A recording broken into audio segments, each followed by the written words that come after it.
तो आज हम लोग पॉलिटेक्निक का ठीक है सेकेंड सेमेस्टर का क्लास स्टार्ट कर रहे हैं। ऐसे तो आप लोग का नोटिस है जो एग्जाम का या फॉर्म भराने का नोटिस है, बट वो एग्जाम का कोई कन्फर्म नोटिस है नहीं, तो हम क्लास स्टार्ट कर दे रहे हैं। ठीक है, बी ग्रुप इलेक्ट्रॉनिक्स और सिविल जिसके अंतर्गत आते हैं, तो क्लास स्टार्ट कर रहे हैं। यदि देखा जाएगा, यदि आप लोग का एग्जाम लेगा, कंडक्ट करवाएगा अक्टूबर लास्ट में, तो हम बीच में 15-20 दिन फिर से हम री कर देंगे। अदरवाइज सेकेंड सेमेस्टर का क्लास तो चल ही रहा है। ठीक है, तो यदि आप लोग जो भी बच्चे ठीक है दरभंगा में है तो ऑफलाइन क्लास मेरा कर सकते हैं, टेक्निकल पॉइंट हैदराबाद दरभंगा। और यदि कोई बच्चे ठीक है ऑनलाइन क्लास परचेज करना चाहते हैं तो पॉलिटेक्निक गुरु एप्लीकेशन पे ठीक है प्ले स्टोर पे आपको मिल जाएगा, और वहां से आप लोग ऑनलाइन क्लास परचेज कर सकते हैं। आप मेरा डेमो वीडियो देखें, यदि वीडियो अच्छा लगे तो आप लोग जरूर क्लास मेरा कीजिएगा। ठीक है, तो चलिए आज हम लोग स्टार्ट करते हैं अप्लाइड फिजिक्स 1, जिसमें आपका पहला यूनिट एंड डायमेंशन।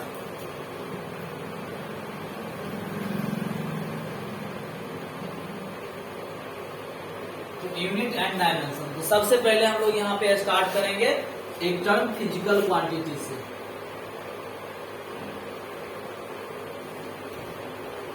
हम लोग देखेंगे फिजिकल क्वांटिटी होता क्या है।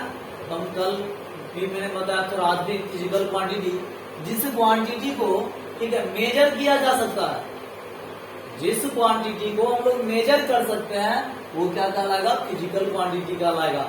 The quantity which can be measured is called physical quantity. ठीक है, फिजिकल क्वांटिटी यानी the quantity which can be measured, जिस क्वांटिटी को हम लोग मेजर कर सकते हैं वो क्या कहलाएगा, फिजिकल क्वांटिटी कहलाएगा। फिजिकल क्वांटिटी दो प्रकार का क्रम पर आए थे आप लोग को, एक फंडामेंटल क्वांटिटी और दूसरा आपका डिराइव्ड क्वांटिटी। देखिए फंडामेंटल क्वांटिटी क्या होता है। देखिए जो क्वांटिटी किसी अदर क्वांटिटी पे डिपेंड नहीं करता है उसको फंडामेंटल क्वांटिटी कहते हैं। ये भी कह सकते हैं यानी जो क्वांटिटी फंडामेंटल पे डिपेंड किसी अदर क्वांटिटी पे डिपेंड नहीं करेगा उसको हम लोग फंडामेंटल क्वांटिटी, या ये भी कह सकते हैं ये स्वतंत्र होता है, इंडिपेंडेंट होता है, किसी दूसरे का क्वांटिटी पे डिपेंड नहीं करता है। मतलब वैसा फिजिकल क्वांटिटी जो किसी अदर फिजिकल क्वांटिटी पे डिपेंड नहीं करता है उसको हम लोग फंडामेंटल क्वांटिटी कहते हैं। यानी the physical quantity which can not depend on another quantity is called fundamental quantity. यानी जो फिजिकल क्वांटिटी किसी दूसरे क्वांटिटी पे डिपेंड नहीं करेगा उसको हम लोग फंडामेंटल क्वांटिटी कहते हैं। फंडामेंटल क्वांटिटी जो है वो 7 है टोटल। ठीक है, इसके अंतर्गत आपका आ जाएगा length, mass, time, temperature, current, luminous, intensity, amount of substance. सातवां 2, 4, 6, 7। लेंथ का यूनिट की बात करें तो लेंथ इसका यूनिट हम लोग चले तो लेंथ का यूनिट जो होता है वो मीटर होता है, मास का केजी, टाइम का सेकेंड, टेम्परेचर का केल्विन, करंट का एम्पियर, लुमिनियस इंटेंसिटी का कैंडेला और इसका ठीक है ये इसका यूनिट होता है। बात करें हम लोग डायमेंशन का तो लेंथ का डायमेंशन, चलो डायमेंशन लोग आगे पढ़ेंगे। ठीक है, ये आपका था फंडामेंटल क्वांटिटी। ठीक है, अब इसके बाद आपका आता है डिराइव्ड क्वांटिटी। देखिए फंडामेंटल क्वांटिटी आपने देखा वो किसी अदर क्वांटिटी पे डिपेंड नहीं किया था, लेकिन जो फिजिकल क्वांटिटी फंडामेंटल के ऊपर डिपेंड करेगा ठीक है उसको हम लोग क्या कहेंगे, डिराइव्ड क्वांटिटी कहेंगे। यानी the physical quantity which depend on fundamental quantity is called derived quantity. जो फिजिकल क्वांटिटी फंडामेंटल क्वांटिटी पे डिपेंड करता है उसको हम लोग डिराइव्ड क्वांटिटी कहते हैं। जैसे देखिए एरिया क्या होता है, लंबाई इंटू चौड़ाई, तो लंबाई और चौड़ाई दो क्वांटिटी पे डिपेंड कर रहा है, तो ये हो गया आपका डिराइव्ड। जैसे आपका वॉल्यूम LBH लंबाई चौड़ाई और ऊंचाई पे डिपेंड कर रहा है, फोर्स MA मास और एक्सीलरेशन पे डिपेंड कर रहा है, velocity displacement upon time, displacement और टाइम पे डिपेंड कर रहा है, तो जो डिस्प्लेसमेंट और टाइम क्या फंडामेंटल क्वांटिटी है, तो जो फंडामेंटल क्वांटिटी पे डिपेंड करेगा ना उसको हम लोग क्या कहेंगे, डिराइव्ड क्वांटिटी। तो दिक्कत, अब हम लोग थोड़ा डिफाइन करते हैं यूनिट को।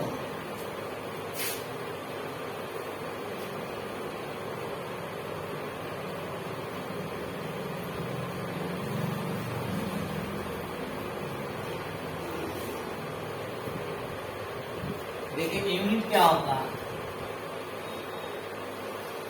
किसी भी फिजिकल क्वांटिटी को, ठीक है, फिजिक्स के जिस टर्म में रिप्रेजेंट किया जाता है, व्यक्त किया जाता है, उस टर्म को हम लोग क्या कहते हैं, यूनिट कहते हैं। ठीक है, यानी किसी भी फिजिकल क्वांटिटी को फिजिक्स के जिस टर्म में रिप्रेजेंट करते हैं हम लोग, उसको हम लोग यूनिट कहते हैं। यानी the term in which physical quantity can be expressed या can be represented is called unit. ठीक है, the term in which physical quantity can be represented या can be expressed is called unit. यानी physics के जिस term में हम लोग किसी फिजिकल क्वांटिटी को रिप्रेजेंट करते हैं वो यूनिट कहलाता है। यूनिट भी आपका मेनली दो प्रकार का आएगा, एक होगा फंडामेंटल यूनिट और एक होगा आपका डिराइव्ड यूनिट। तो जितना भी फंडामेंटल क्वांटिटी था, 7 फंडामेंटल क्वांटिटी था, तो फंडामेंटल क्वांटिटी का जो यूनिट होगा उसको फंडामेंटल यूनिट कहेंगे। फंडामेंटल यूनिट में हम लोग देखा है अभी, जो लेंथ का क्या था, मीटर था, मास का क्या था, किलोग्राम था, टाइम का सेकेंड था, टेम्परेचर का केल्विन था, करंट का एम्पियर था, लुमिनस इंटेंसिटी का कैंडेला था, अमाउंट ऑफ सब्सटेंस का मोल था। ठीक है,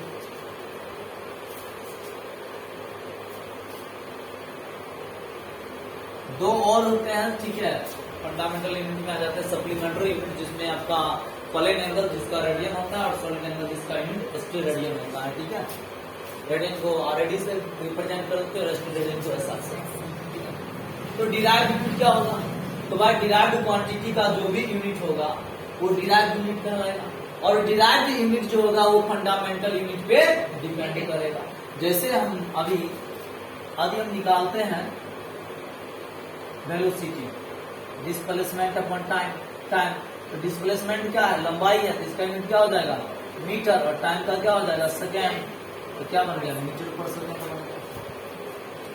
एक्सीलरेशन क्या होता है, वेलोसिटी अपॉन टाइम, वेलोसिटी का क्या निकाले, मीटर पर सेकेंड, और टाइम फिर से टाइम का सेकेंड, यानी मीटर पर सेकेंड स्क्वायर हो जाएगा।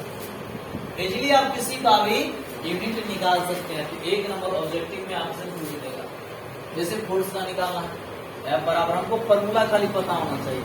F बराबर क्या होता है, M होता है, मास का यूनिट क्या होगा, kg, और एक्सीलरेशन ए का क्या निकाले, मीटर पर सेकेंड स्क्वायर, निकल गया। यदि आपसे पूछे मोमेंटम का, तो P बराबर क्या होता है, mv, मास का क्या, kg, और वेलोसिटी का क्या निकाले, मीटर पर सेकेंड, तो kg मीटर पर सेकेंड आ जाएगा। तो किसी भी फिजिकल क्वांटिटी का फंडामेंटल हो या डिराइव्ड हो, उसका क्वांटिटी डिराइव्ड, किसी भी डिराइव्ड क्वांटिटी का आप यूनिट आसानी से निकाल सकते हैं, बस आप उसका फॉर्मूला पता होना चाहिए।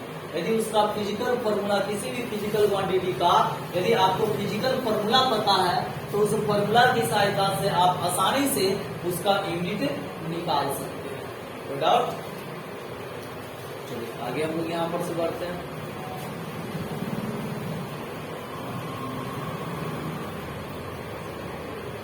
सिस्टम ऑफ यूनिट पूरा याद हो जाना चाहिए। ठीक है, देखिए सिस्टम ऑफ यूनिट क्या होता है, एक group of different types of unit, अलग अलग प्रकार के यूनिट का जो समूह होता है उसको हम लोग क्या कहते हैं, सिस्टम ऑफ यूनिट कहते हैं। एक ग्रुप ऑफ यूनिट्स का जो ग्रुप होगा, जो समूह होता है, उसको हम लोग क्या कहते हैं, सिस्टम ऑफ यूनिट्स कहते हैं।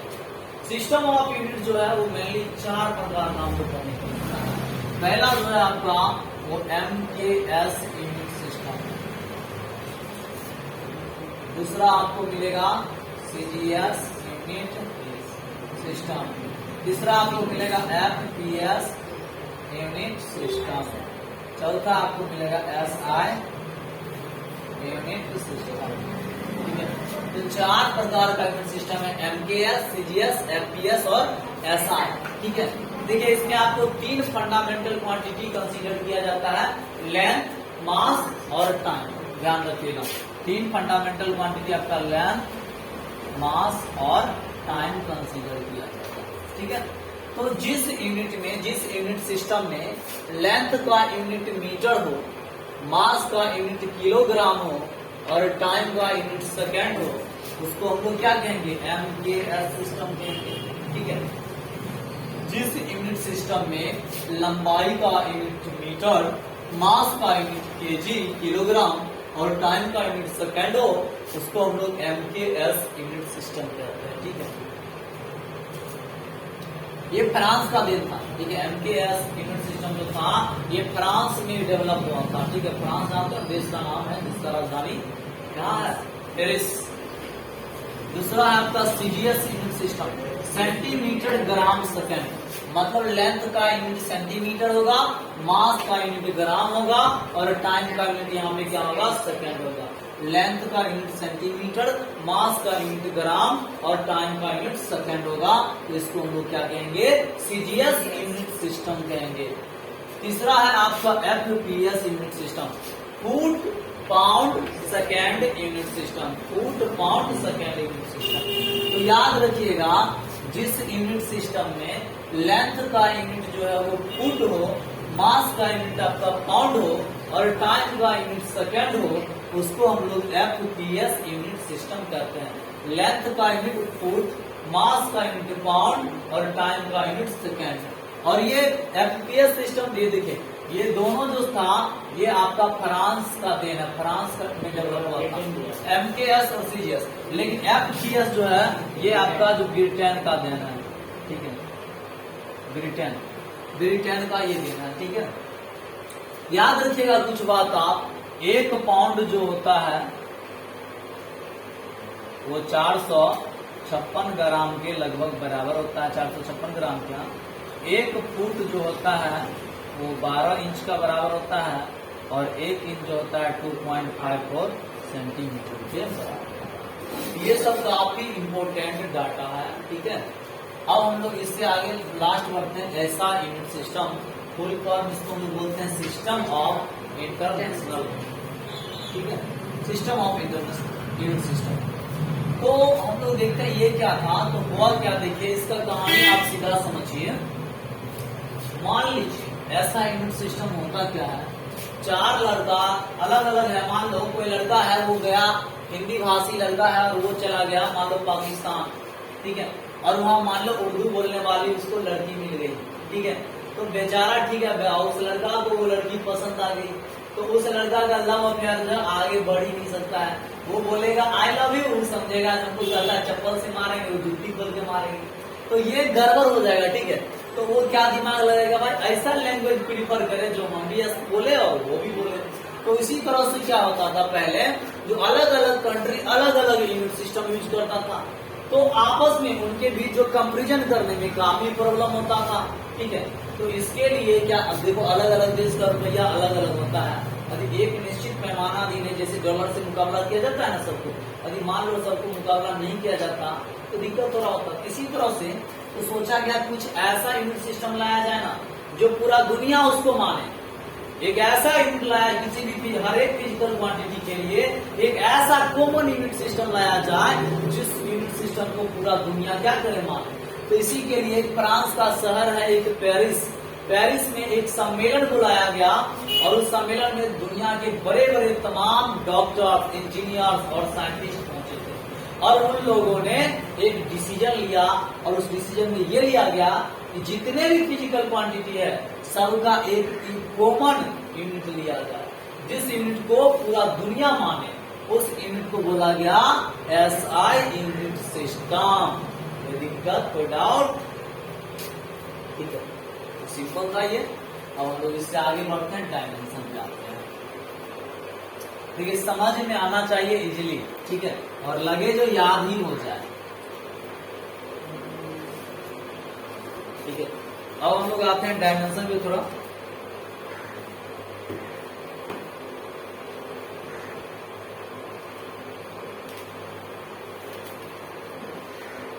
देखो डायमेंशन क्या होता है, ठीक है, किसी भी कहता है कि कोई भी फंडामेंटल क्वांटिटी का जो एक्सपोनेंट होता है ना, उसको हम लोग डायमेंशन कहते हैं।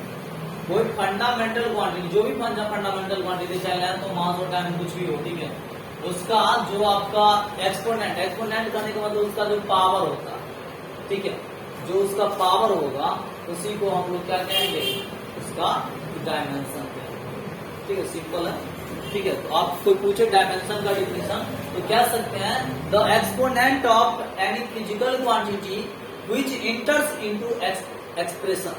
ठीक है, यानी किसी फिजिकल क्वांटिटी का जो पावर होगा, जो एक्सपोनेंट होगा और जो एक्सप्रेशन में भाग लेता है, ठीक है, यानी उसको एक्सप्रेस करने में भाग लेता है, उसको हम लोग क्या कहते हैं, डायमेंशन कहते हैं। यानी डायमेंशन क्या है, तो किसी भी फंडामेंटल क्वांटिटी का पावर होता है, ठीक है, जो उसके एक्सप्रेशन में उस फिजिकल क्वांटिटी का डायमेंशन के रूप में उसको जब हम एक्सप्रेस करते हैं उसमें वो भाग लेता है। एक लाइन में कह सकते हैं जो फंडामेंटल क्वांटिटी का जो एक्सपोनेंट है, यानी जो उसका पावर है, वो आपका क्या कहलाएगा, डायमेंशन कहलाएगा। देखिए, कहता है किसी भी फंडामेंटल क्वांटिटी को का जो डायमेंशन होता है उसको एक्सप्रेस करने के लिए, ठीक है, हम लोग, ठीक है, उसको तीन चीज हम इसमें मेनली कंसीडर करते हैं कि कोई भी मान लीजिए फंडामेंटल क्वांटिटी है, उसका उसमें डायमेंशन लिखना है। किसी भी फंडामेंटल क्वांटिटी का यदि आपको डायमेंशन लिखना है, डायमेंशन के फॉर्म में यदि उसको एक्सप्रेस करना है, तो मेनली हम लोग 3 क्वांटिटी लेते हैं इसके अंदर, जिसमें हम लोग लेंथ को L से रिप्रेजेंट करते हैं, मास को M से रिप्रेजेंट करते हैं और टाइम को हम लोग T से रिप्रेजेंट करते हैं। ठीक है, मान लीजिए किसी एक्सप्रेशन में हम ये हम लिख रहे हैं, ठीक है, इसको एक्सप्रेस कर रहे हैं इस तरह से, तो यहाँ पर जो A B C जो एक्सपोनेंट है, आप लंबाई L का एक्सपोनेंट क्या है, L का पावर A है, M का B है और T का C है, तो ABC आपका एक्सपोनेंट है यहाँ पे, और यही एक्सपोनेंट आपका क्या कहलाएगा, डायमेंशन कहलाएगा। कोई डाउट है, यानी ABC एक्सपोनेंट जो है वो आपका डायमेंशन कहलाएगा। ठीक है, इसके बाद है आपका डायमेंशनल फॉर्मूला और डायमेंशनल इक्वेशन। तो हम लोग देखेंगे डायमेंशनल फॉर्मूला या डायमेंशनल इक्वेशन क्या होता है। ठीक है, तो हम देखते हैं डायमेंशनल फॉर्मूला या डायमेंशनल इक्वेशन होता क्या है आपके।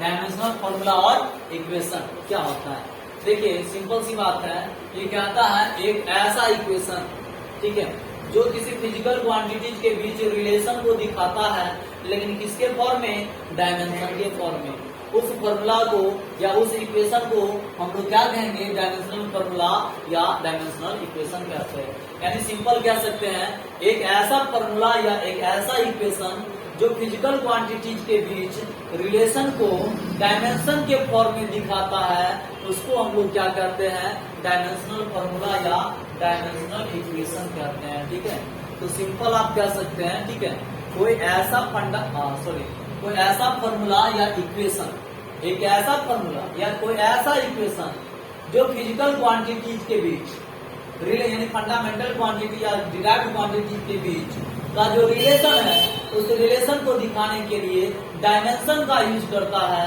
उसको हम लोग डायमेंशनल फॉर्मूला या डायमेंशनल इक्वेशन कहते हैं। यानी जब कोई इक्वेशन या फॉर्मूला, सिंपल समझिए, जब कोई इक्वेशन या फॉर्मूला किसी फिजिकल क्वांटिटीज के बीच के रिलेशन को दिखाने के लिए डायमेंशन का यूज करता है, तो उसको हम लोग डायमेंशनल फॉर्मूला या डायमेंशनल इक्वेशन कहते हैं।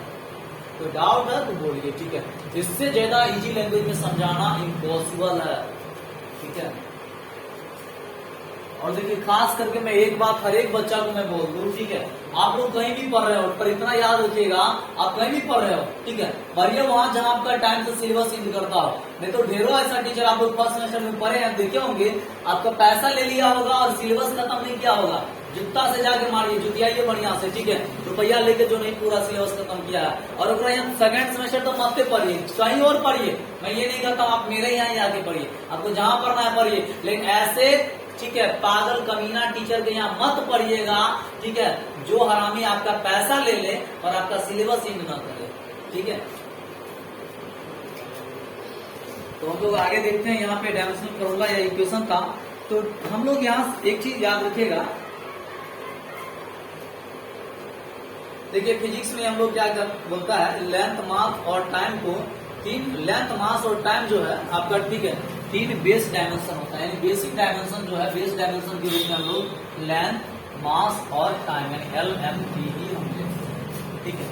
आप डायमेंशनल फॉर्मूला यानी फिजिकल क्वांटिटीज का यदि आपको रिलेशन पता है, फॉर्मूला पता है, तो आप उसका डायमेंशन इजिली पता कर सकते हैं। जैसे हम देखिए आपको निकालते हैं एरिया,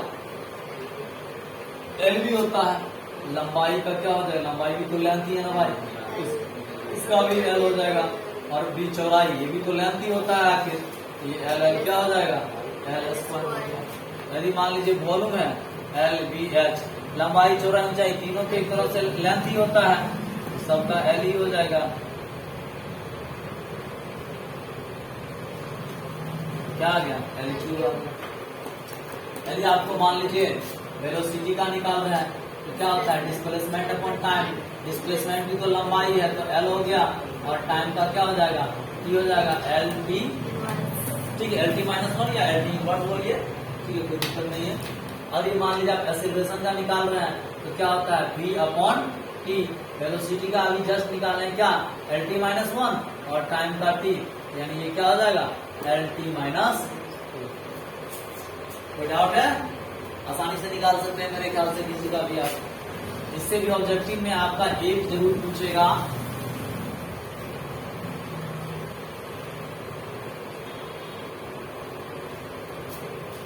ठीक है।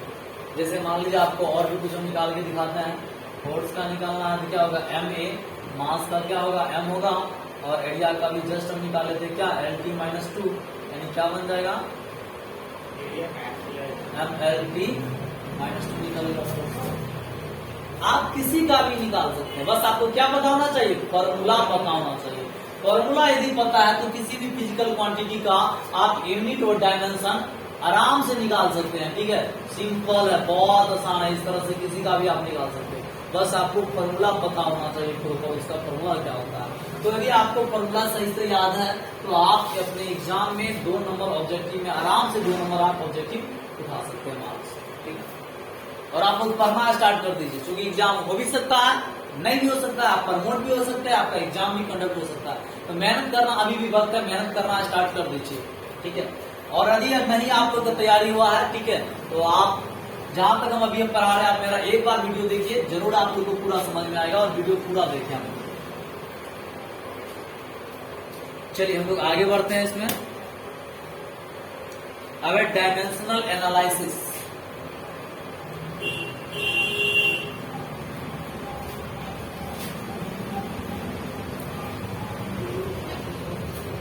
देखिए डायमेंशनल एनालिसिस क्या होता है।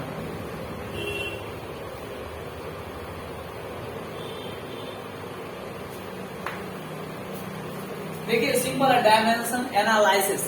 एनालिसिस किसी चीज का क्या करते हैं, जैसे मान लीजिए आपको बोलता है किसी चीज के ऊपर एनालिसिस करने के लिए, एनालिसिस करने का मतलब क्या होता है, उसके बारे में आपको पता लगाना होता है क्या। जैसे आप मान लीजिए, जैसे किसी लड़का का शादी, लड़की का शादी है, या लड़की का पिताजी जाते हैं लड़का देखने के लिए, तो वो क्या करते हैं, पहले उसके बारे में जांच पड़ताल करते हैं कि नहीं। ऐसा थोड़ा है बेटी का हाथ लेकर डायरेक्ट जाके थमा देते हैं, ऐसा तो नहीं होता है। पहले बढ़िया से, ठीक है, देखा सुनी, जिसको ठेठ भाषा में कहते हो, उसके बारे में पता चल करते हैं, लड़का शराब तो नहीं पीता है, जुआ तो नहीं करता है, पढ़ता लिखता तो नहीं, पढ़ना लिखने वाला से कौन शादी कर रहा है, कमाता है कि नहीं, ठीक है, पैसा देता है, पढ़ने लिखने वाला थोड़ी शादी होता है, कमाने वाला शादी होता है, ठीक है।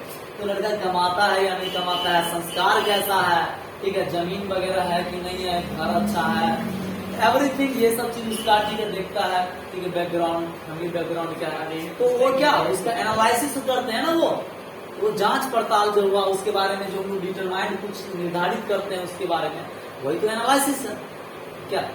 हर चीज बिना एनालिसिस किए हुए, अब एक देखो कोई लड़का ही है, उसको यदि कोई लड़की पसंद हो जाए तो उसको प्रपोज करने से पहले उसके बारे में आगे पीछे पता करता है, या कोई लड़की ही हाँ करने से पहले उसके बारे में आगे पीछे पता करती है, उसके बाद ही। ऐसे थोड़े जो कोई मुंह उठा के बोला आई लव यू, ये बोल देगा इधर से I also love you too, ऐसा थोड़े होता है, पहले जांच पड़ताल होता है, वही बात है। तो डायमेंशनल एनालिसिस है तो यहाँ पे इसका मतलब है, यहाँ पे एनालिसिस तो करेंगे, मतलब जांच पड़ताल तो करना है, चेक तो करना है, लेकिन किसको चेक करना है? रिलेशन को। भाई किसके रिलेशन? किसी लड़का लड़की के बीच के रिलेशन को चेक नहीं करना है, यहाँ पे रिलेशन चेक करना है फंडामेंटल क्वांटिटी और डिराइव्ड क्वांटिटी के बीच के रिलेशन को चेक करना है। तो रिलेशन को चेक कैसे करेंगे? किसके फॉर्म में, किसके द्वारा? डायमेंशन के द्वारा। उसके डायमेंशन के द्वारा हम लोग क्या करेंगे, यहाँ पे उनके बीच के रिलेशन को, फंडामेंटल और डिराइव्ड क्वांटिटी के बीच के रिलेशन को हम लोग जब डायमेंशन का यूज करके, ठीक है, डायमेंशन को आइडेंटिफाई करके जब हम लोग उसका एनालिसिस करेंगे तो वो हमारा क्या कहलाएगा? डायमेंशन एनालिसिस कहलाएगा। ठीक है, यानी जब हम लोग किसी फंडामेंटल और डिराइव्ड क्वांटिटी के बीच का जो रिलेशन है, ठीक है, उसको चेक करने के लिए हम लोग यदि डायमेंशन का यूज करेंगे तो वो हमारा क्या कहलाएगा? एनालिसिस, डायमेंशन एनालिसिस कहलाएगा। यानी एक ऐसा एनालिसिस, एक ऐसा प्रोसेस जिसमें हम लोग क्या काम करते हैं, किसी भी फंडामेंटल और डिराइव्ड क्वांटिटी के बीच का जो रिलेशन है, उस रिलेशन को चेक करने के लिए हम लोग डायमेंशन का यूज करते हैं। ठीक है, उसको हम लोग क्या करते हैं? डायमेंशन एनालिसिस करते हैं।